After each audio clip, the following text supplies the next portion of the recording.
Mummy કેવી તબિયત છે હવે તારી? તને મમ્મીની યાદ આવી ખરી? કેમ આવું બોલસ તું? તો હું બોલું? તારી મમ્મીને એટલી બીપી વધી ગઈ તોય તું ખબર કાઢવાય ન આવી. પણ ત્યારે જ મારા સાસુ બીમાર પડ્યા હતા તો હું કેવી રીતે આવું? એટલે તો ફોન ઉપર વાત કરી લીધી હતી. અને તારી જોડે ભાભી તો એને લીધે તો બીપી વધી જાય છે. જો મમ્મી, ભાભી ખરાબ નથી, તું જાતે કરીને લોહી બળતરા કર. તો ભાભી ખરાબ નથી તો હું ખરાબ છું?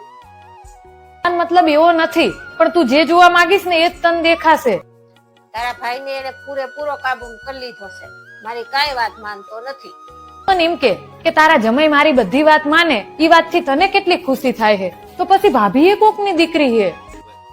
હું ક્યારની તને ફોન કરતી હતી, તું ફોન કેમ નહોતી ઉપાડતી? આ વાત તો મારે તને કેટલાય દિવસથી કહેવી હતી કે તું મને રોજ કેમ ફોન કરસ. મારે તને ફોન નહીં કરવાનો? કરવાની ના નથી, પણ રોજ એવી તો શું વાત હોય? હવે નહીં કરું. બીજું હું? તું ઇમોશનલ બ્લેકમેલ ના કરીશ. ભાભી એમના પિયરમાં રોજ ફોન કરે તો તને નથી ગમતું, તો હું તને રોજ ફોન કરું એ મારા સાસરીમાં કોઈને ગમે?